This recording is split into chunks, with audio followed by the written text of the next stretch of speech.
Bapak Kepala Sekolah, Bapak Ibu Guru dan karyawan, serta teman-teman yang terkasih dalam Kristus, kita semua adalah umat Allah. Umat yang memiliki relasi dengan Allah. Umat yang percaya kepadanya, yang berdoa padanya dan meluhurkan Dia. Dalam masa Advent ini, kita umat Allah ingin kembali merenungkan bagaimana relasi kita dengan Allah. Berarti berusaha menemukan Dia di dalam segala sambil menyadari bahwa Allah itu maha baik. Allah maha murah hati, Allah mengampuni, dan Allah selalu mencari umatnya yang menjauh bahkan tersesat. Allah sebagai gembala yang baik, yang tidak ingin kehilangan satupun di antara kita. Bu Bapak peserta didik yang terkasih, tema ibadat pada hari ini adalah menjadi peserta didik. Bapak Ibu Guru, karyawan, serta rekan-rekan semua yang benar dengan gembira, bersyukur, dan terlibat. Wujud ibadat pada hari ini adalah mohon berkat yang berlimpah untuk para peserta didik yang telah menyelesaikan penilaian akhir semester ganjil. Semoga kasih Allah tetap menyertai mereka dalam kesehatan dan ketekunan, sehingga kita bisa mengikuti kegiatan dengan baik dan akhirnya bisa tercapai apa yang dicita-citakan. Marilah kita siapkan hati dan pikiran kita dengan menyanyikan lagu pembukaan Puji Syukur nomor 330 dengan gembira.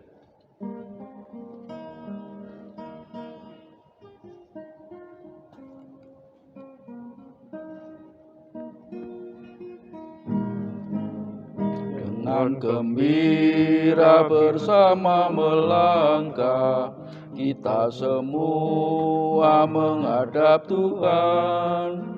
Bertepuk tangan nyanyi sukaria, sebab besar kasih setianya. Angkatlah hati jiwa, mohon rahmat berlimpah, agar kita pun pantas berkenan kepadanya. Satukan kami umat-Mu ya Tuhan, dalam Kristus jadi satu warga, hingga kami sehati dan sejiwa memuliakan nama-Mu Tuhan. Dalam nama Bapa dan Putra dan Roh Kudus. Amin. Kasih karunia, rahmat dan damai sejahtera dari Allah Bapa dan dari Putranya Yesus Kristus beserta kita, sekarang dan selama-lamanya. Bapak Kepala Sekolah, Bapak Ibu Guru, serta karyawan, dan teman-teman yang terkasih dalam Kristus.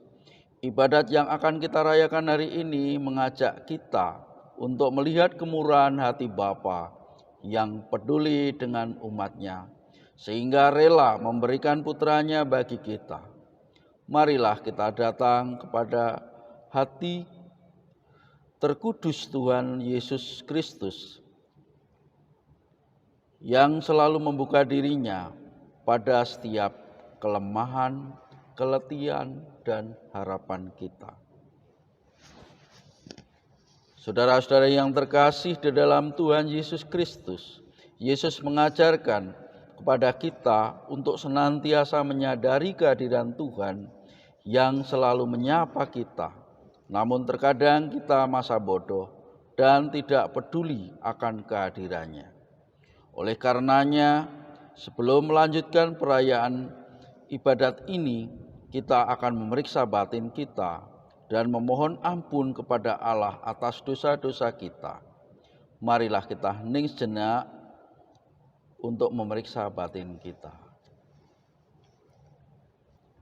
Saya mengaku kepada Allah yang Maha Kuasa dan kepada saudara sekalian bahwa saya telah berdosa dengan pikiran dan perkataan, dengan perbuatan dan kelalaian. Saya berdosa, saya sungguh berdosa. Oleh sebab itu saya mohon kepada Santa Peran Maria, kepada para malaikat dan orang kudus, dan kepada saudara sekalian, supaya mendoakan saya pada Allah Tuhan kita. Semoga Allah yang mengasihani kita, mengampuni dosa kita, dan mengantar kita ke hidup yang kekal. Amin. Tuhan kasihanilah kami. Tuhan kasihanilah kami. Kristus kasihanilah kami. Kristus kasihanilah kami. Tuhan kasihanilah kami. Tuhan kasihanilah kami. Marilah berdoa.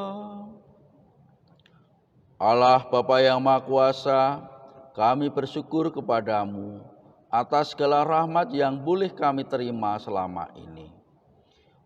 Masa Advent adalah waktu yang baik bagi kami untuk merenungkan akan hidup.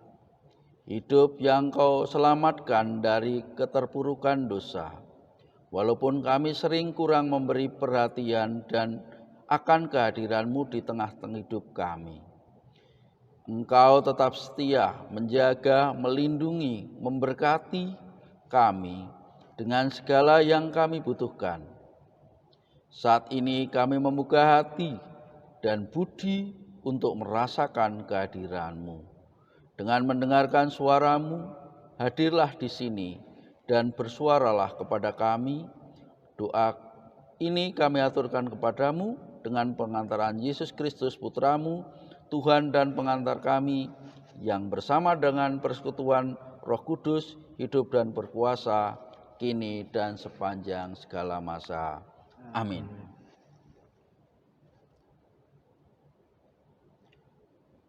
Pembacaan diambil dari Kitab Kejadian bab 37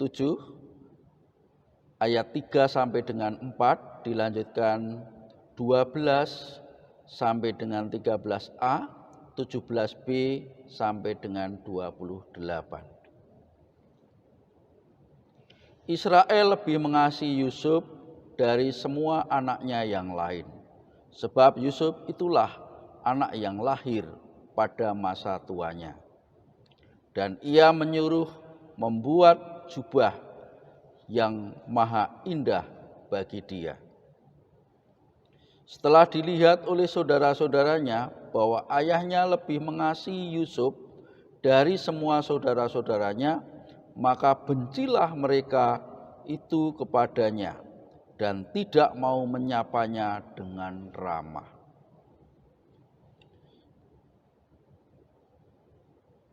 Pada suatu kali, pergilah saudara-saudaranya menggembalakan kambing domba ayahnya di dekat Siklem. Lalu Israel berkata kepada Yusuf, "Bukankah saudara-saudaramu menggembalakan kambing domba dekat Siklem? Marilah, engkau kusuruh mereka kepada mereka." Maka Yusuf menyusul saudara-saudaranya itu, dan didapatinya lah mereka di Dotan. Dari jauh ia kelihatan kepada mereka, tetapi sebelum ia dekat mereka telah bermufakat mencari daya upaya untuk membunuhnya. Kata mereka kepada yang lain, "Lihat, tukang mimpi kita itu datang. Sekarang marilah kita bunuh dia dan lemparkanlah ke dalam salah satu sumur ini. Lalu kita katakan seekor binatang buas telah menerkamnya, dan kita akan lihat nanti bagaimana jadinya mimpi itu." Ketika Ruben mendengar hal ini, ia melepaskan Yusuf dari tangan mereka, sebab itu katanya, "Janganlah kita bunuh dia." Lagi kata Ruben kepada mereka, "Janganlah tumpahkan darah, lemparkanlah dia ke dalam sumur yang ada di padang gurun ini. Tetapi janganlah apa-apakan dia." Maksudnya, hendak melepaskan Yusuf dari tangan mereka dan membawanya kembali kepada ayahnya. Baru saja Yusuf sampai kepada saudara-saudaranya, mereka pun menanggalkan jubah Yusuf, jubah maha indah yang dipakainya itu. Dan mereka membawa dia dan melemparkan dia ke dalam sumur kosong itu, yang tidak berair. Kemudian duduklah mereka untuk makan. Ketika mereka mengangkat muka, kelihatanlah kepada mereka suatu khalifah, orang Israel datang dari Gilead dengan untanya yang membawa damar, balsam, dan damar ladam dalam perjalanannya mengangkut barang-barang itu ke Mesir. Lalu kata Yehuda kepada saudara-saudaranya itu, "Apa untungnya kalau kita membunuh adik kita itu dan menyembunyikan darahnya? Marilah kita jual dia kepada orang Israel ini. Tetapi janganlah ia kita apa-apakan, karena ia saudara kita, darah dan daging kita." Dan saudara-saudaranya mendengarkan perkataan itu. Ketika ada saudagar-saudagar Midian lewat, Yusuf diangkat ke atas dari sumur itu. Kemudian ia jual kepada orang Israel itu dengan harga 20 sikal perak. Lalu Yusuf dibawa mereka ke Mesir. Demikianlah sabda Tuhan. Syukur kepada Allah. Marilah kita nyanyikan lagu antar bacaan. Nomor 366.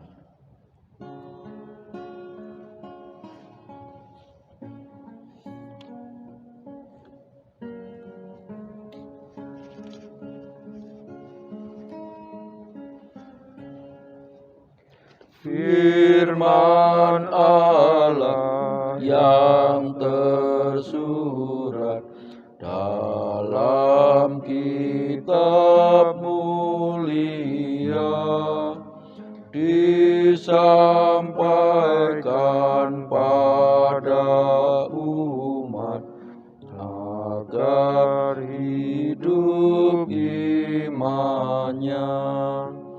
Pujian bagimu, Tuhan, atas firman-Mu. Pujian bagimu, Tuhan, atas firman-Mu.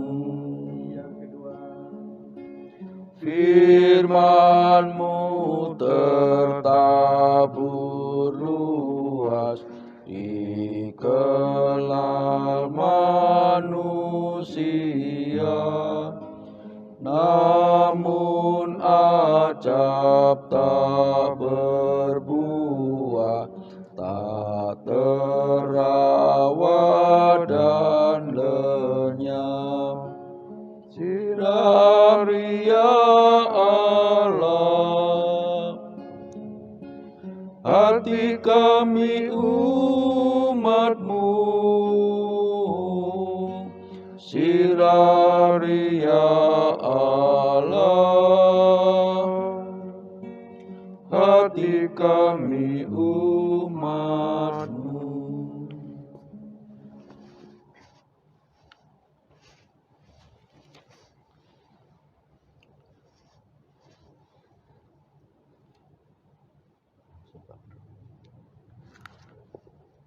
Haleluya, haleluya, haleluya, Haleluya, haleluya, haleluya.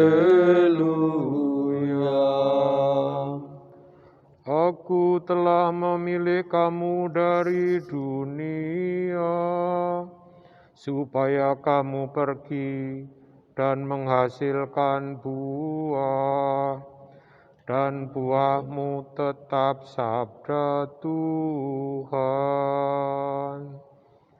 Haleluya, haleluya, haleluya. Semoga Tuhan beserta kita sekarang dan selama-lamanya. Inilah Injil Tuhan kita menurut Matius. Dimuliakanlah Tuhan. Sekali peristiwa, berkatalah Yesus kepada imam-imam kepala dan tua-tua bangsa Yahudi, "Dengarkanlah perumpamaan ini. Adalah seorang tuan tanah membuka kebun anggur dan menanam pagar di sekelilingnya.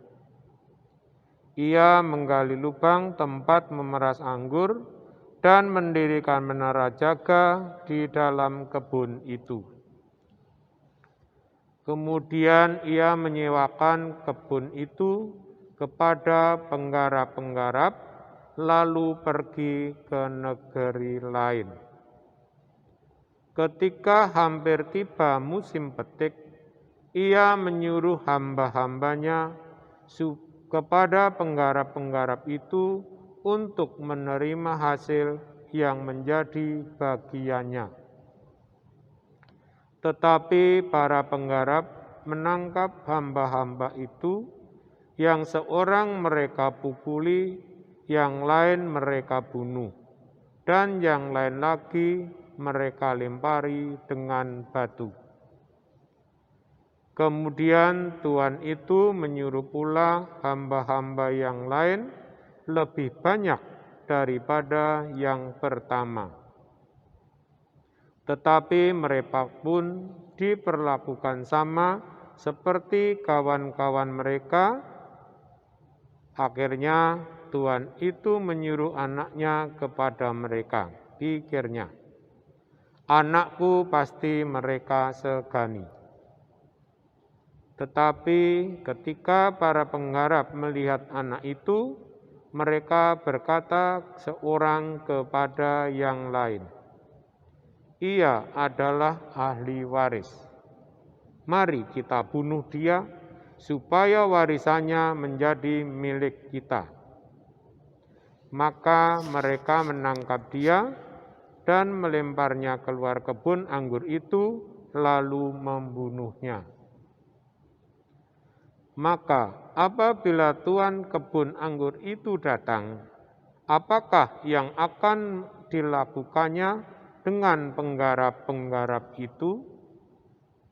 Kata imam-imam kepala dan tua-tua bangsa Yahudi kepada Yesus, "Ia akan membinasakan orang-orang jahat itu, dan kebun anggur itu akan ia sewakan kepada penggarap-penggarap lain, yang akan menyerahkan hasil kepadanya pada waktunya."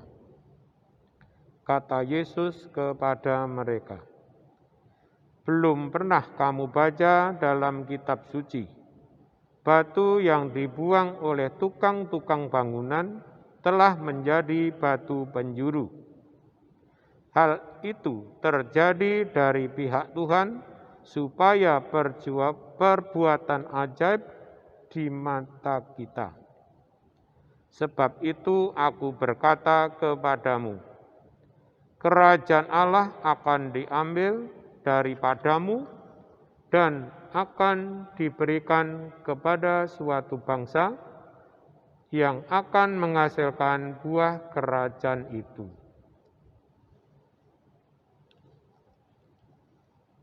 Demikianlah sabda Tuhan. Pujilah Kristus. Selamat pagi, Bapak Kepala Sekolah, Bapak Ibu Guru, para orang tua, dan para siswa yang terkasih dalam Tuhan Yesus. Dari perikop yang telah kita baca dan kita dengar bersama tadi, kita sedikit banyak sudah memahami antara tokoh-tokoh yang tercantum dalam perikop tersebut.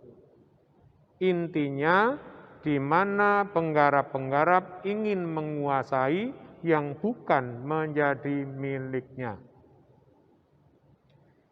Kalau kita renungkan mungkin lebih jauh ke belakang, sebetulnya di dalam bangsa Israel itu yang bisa tumbuh itu biasanya anggur, kemudian zaitun, dan mungkin gandum. Tetapi kali ini Yesus memberi perumpamaan dengan anggur. Apa yang dimaksud dengan anggur di balik perumpamaan yang Yesus sampaikan kepada kita pada pagi ini? Anggur adalah melambangkan kehidupan, di mana saat bangsa Israel kembali dari perbudakan di Mesir, setibanya di tanah terjanji, bangsa Israel pertama-tama menanam anggur. Tanaman anggur adalah sifatnya adalah tanaman jangka panjang. Jadi enggak mungkin begitu menanam anggur lalu ditinggal pergi. Ini suatu simbolis bahwa begitu menanam anggur, anggur itu akan dirawat, dijaga, ditunggu sampai menghasilkan buah, dan itu memakan waktu yang cukup lama. Artinya bangsa Yahudi yang dari pembudakan di Mesir tadi akan kembali menetap di tempat itu. Kemudian makna yang kedua, anggur adalah sukacita. Dalam suatu tradisi di bangsa Yahudi saat itu, suatu pesta atau pernikahan wajib menyajikan anggur. Kemewahan pesta bisa diukur dari kualitas anggur yang tersaji. Lalu, maksud dari perikop ini bagi kita itu apa? Tadi yang pertama telah Bapak sebutkan bahwa anggur adalah simbol kehidupan.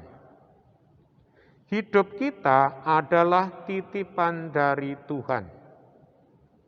Sedangkan kebun anggur adalah segala anugerah yang telah Tuhan limpahkan bagi kita.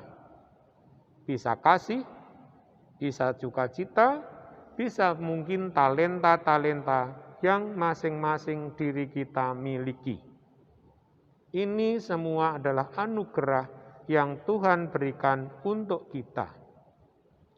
Tetapi seperjalanan waktu dan seiring dalam kehidupan hidup kita, sering dalam perjalanan itu ada yang bersamaan, tetapi punya makna yang berbeda. Yang satu unsurnya positif, yang satu unsurnya negatif. Bila di dalam hidup kita menampakkan, menghasilkan unsur-unsur yang baik atau positif, berarti hidup kita telah mempersembahkan anggur yang terbaik kepada pemilik anggur, yaitu yang mempercayakan titipan tadi kepada kita. Tetapi dalam perjalanan, bila kita mendominasi hidup kita dengan unsur-unsur negatif atau yang tidak bisa diterima oleh banyak orang, berarti kita dikuasai oleh para penggarap. Terus makna yang kedua adalah anggur itu maknanya bisa berupa tanggung jawab. Kita semua diberi tanggung jawab yang masing-masing dalam porsi dan bentuk yang berbeda-beda. Kami sebagai para pendidik selama masa pandemi itu harus memberikan materi pembelajaran mungkin bisa dari rumah atau dengan istilah PJJ, bisa juga dari sekolah tanpa dihadiri oleh para siswa. Orang tua juga punya tanggung jawab, itu mungkin sebagai ayah adalah tanggung jawabnya kepada keluarganya. Demikian juga tanggung jawab sebagai ibu juga akan mempersembahkan kembali yang mempercayakan tanggung jawab tadi kepada keluarganya.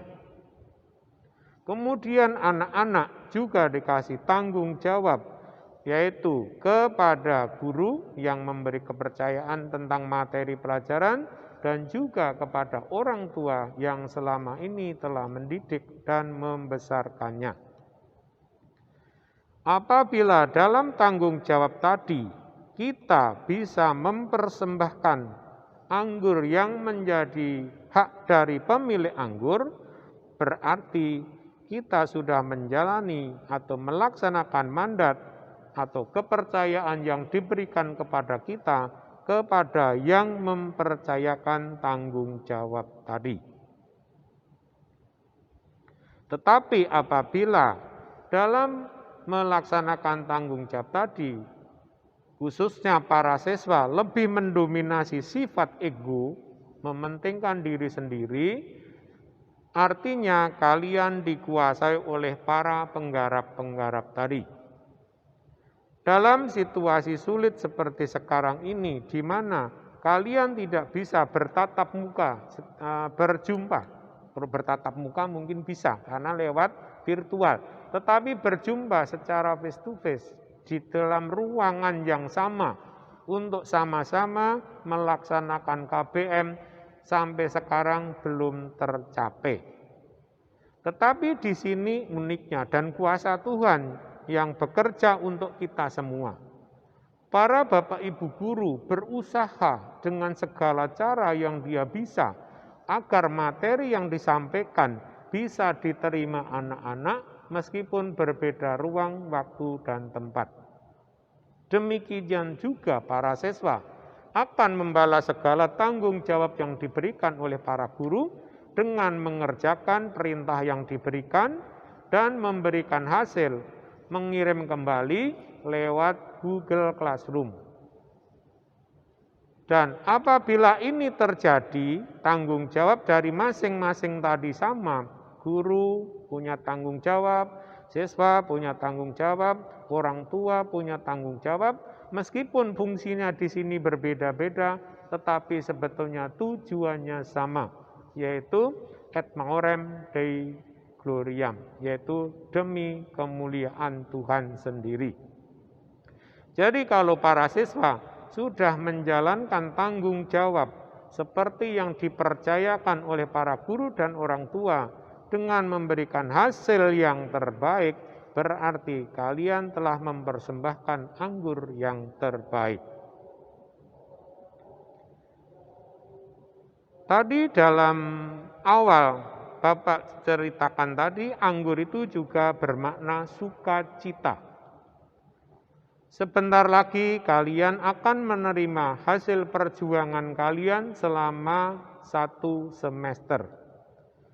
Apabila hasil yang dicapai, yang kalian terima nanti bisa menciptakan suasana sukacita, baik bagi kalian, bagi orang tua, dan bagi para Bapak Ibu guru, artinya kalian juga telah mempersembahkan anggur yang terbaik dalam kegiatan Anda sebagai siswa. Tetapi apabila nanti nilai atau prestasi yang kalian itu belum menggembirakan semua yang mempercayakan tanggung jawab kepada kalian, artinya kalian masih dikuasai oleh penggarap-penggarap. Anak-anak dan para Bapak Ibu serta para rekan-rekan guru, dalam perjalanan kita tidak mungkin hanya sampai sesi ini, tetapi kita akan ada kelanjutannya. Mari anak-anak, nanti hasil yang kalian terima, yang kalian dapat, kita evaluasi bersama. Yang sudah bagus dipertahankan, yang belum bagus dievaluasi dan diperbaiki. Bila nanti masuki kepada semester kedua, kalian bisa merubah, memperbaiki, sehingga pada akhirnya nanti bisa mempersembahkan anggur-anggur yang terbaik. Sehingga nanti akan tercipta suasana sukacita yang bisa diterima oleh semua yang mempercayakan tanggung jawab tersebut. Kemuliaan kepada Bapa dan Putra dan Roh Kudus, seperti pada permulaan, sekarang selalu sepanjang segala abad. Amin. Marilah kita pertebal iman kita dengan doa aku percaya. Aku percaya akan Allah, Bapa yang Maha Kuasa, Pencipta langit dan bumi, dan akan Yesus Kristus Putranya yang tunggal Tuhan kita, yang dikandung dari Roh Kudus, dilahirkan oleh peran Maria, yang menderita sengsara dalam pemerintahan Pontius Pilatus, disalibkan, wafat dan dimakamkan, yang turun ke tempat penantian pada hari ketiga bangkit dari antara orang mati, yang naik ke surga duduk di sebelah kanan Allah Bapa yang Maha Kuasa. Dari situ akan datang mengadili orang hidup dan mati. Aku percayakan Roh Kudus, Gereja Katolik yang kudus, persekutuan para kudus, pengampunan dosa, kebangkitan badan, kehidupan kekal. Amin. Tuhan tetap menunjukkan kasih-Nya kepada kita, betapapun kita tidak setia padanya. Maka marilah kita datang kepada Dia yang telah memanggil kita seraya berdoa. Bagi para pemimpin gereja, berkatilah para uskup, imam, dan diakon kami. Semoga mereka senantiasa mewartakan kasih-Mu kepada semua orang, sehingga semakin banyak orang merasakan dan menemukan Engkau yang hadir di dunia. Marilah kita mohon, kabulkanlah doa kami ya Tuhan. Bagi yang sedang mengalami kesedihan, keputusasaan, dan sakit, semoga mereka merasakan kehadiran-Mu yang selalu menjaga dan menyapa mereka melalui para perawat, dokter, keluarga, dan setiap orang yang berkunjung, sehingga kesadarannya itu memampukan mereka bangkit dari keterpurukan dan menerima segala yang terjadi. Marilah kita mohon, kabulkanlah doa kami ya Tuhan. Bagi para guru dan karyawan SMP Budi Mulia, semoga Bapak Ibu guru dan karyawan dilimpahi kesejahteraan, kesehatan, dan kemampuan, serta kebijaksanaan untuk menghadirkan Tuhan dalam setiap karya yang mereka lakukan, terutama dalam mendidik para peserta didik semua. Marilah kita mohon, kabulkanlah doa kami ya Tuhan. Bagi para peserta didik SMP Budi Mulia, kobarkanlah semangat kami para peserta didik dalam menyelesaikan tugas belajar kami, dan kelak kami mewujudkan dan menjadikan orang yang berdaya guna bagi yang lain, dan berusaha menjadi anak yang setia akan perintah orang tua di rumah dan para guru di sekolah. Marilah kita mohon, kabulkanlah doa kami ya Tuhan. Bagi kita semua yang hadir di sini, semoga semakin banyaknya daya tarik dunia terkadang membuat kami lupa untuk bersekutu dengan-Mu. Kami mohon agar Engkau mengampuni kesalahan kami dan memberikan kekuatan kepada kami, agar berani memasuki keheningan batin, sehingga mereka dapat mendengar dan merasakan kehadiran-Mu dalam setiap peristiwa hidup kami ini. Marilah kita mohon, kabulkanlah doa kami ya Tuhan. Bagi kepentingan diri kita masing-masing, marilah kita hening sejenak, kita mohonkan kepada Tuhan. Marilah kita mohon, kabulkanlah doa kami ya Tuhan. Tuhan Bapa kami yang baik, kehadiran Putra-Mu Yesus Kristus dalam hidup ini tidak hanya menimbulkan pengakuan iman, pujian, dan kesaksian, tetapi menjadi nyata dalam perbuatan. Maka sudilah mengubah hati kami agar semakin hari semakin dekat dengan-Mu. Demi Yesus Kristus Putra-Mu, Tuhan dan pengantar kami, kini dan sepanjang segala masa. Amin. Atas petunjuk penyelamat kita dan menurut ajaran ilahi, maka beranilah kita berdoa. Bapa kami yang ada di surga, dimuliakanlah namamu, datanglah kerajaanmu, jadilah kehendakmu di atas bumi seperti di dalam surga. Berilah kami rezeki pada hari ini, dan ampunilah kesalahan kami, seperti kami pun mengampuni yang bersalah kepada kami. Dan janganlah masukkan kami ke dalam pencobaan, tetapi bebaskanlah kami dari yang jahat. Marilah berdoa. Allah Bapa kami, Engkau telah mengutus Yesus ke dunia, sehingga kami dapat mengenal siapa Allah kami. Dan kami yakin bahwa kehadiran-Mu senantiasa berlangsung sampai saat ini. Kami berterima kasih akan peneguhan yang Engkau berikan dalam ibadat ini. Semoga kami senantiasa meluangkan waktu untuk mendengarkan dan menyapa Engkau dan menemukan Engkau dalam pribadi orang-orang yang di sekitar kami. Sehingga kehadiran-Mu menyapa dan menguatkan kami agar selalu berani berbagi sebagai umat-Mu. Semuanya ini kami aturkan kepadamu melalui Yesus Kristus, Tuhan dan pengantar kami, kini dan sepanjang segala masa. Amin. Marilah kita mohon berkat Tuhan. Semoga Tuhan beserta kita, sekarang dan selama-lamanya. Semoga kita sekalian diberkati oleh Allah Bapa yang Maha Kuasa, Bapa dan Putra dan Roh Kudus. Amin. Saudara sekalian, ibadat pada hari ini sudah selesai. Syukur kepada Allah. Marilah kita pergi, kita diutus. Amin. Terima kasih Ibu Bapak dan peserta didik yang terkasih atas atensinya sehingga ibadat ini bisa berjalan lancar. Marilah kita tutup ibadat ini dengan lagu penutup.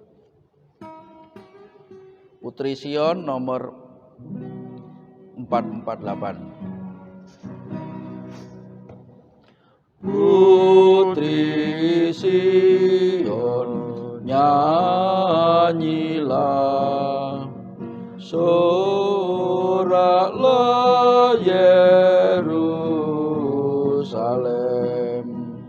mari sambut Rajamu, Raja damai terimalah. Putri Sion, nyanyilah, soraklah Yerusalem. Hosiana putra Daud, namamu terpujilah. Dirikanlah katamu, maha tinggi mulia. Hosiana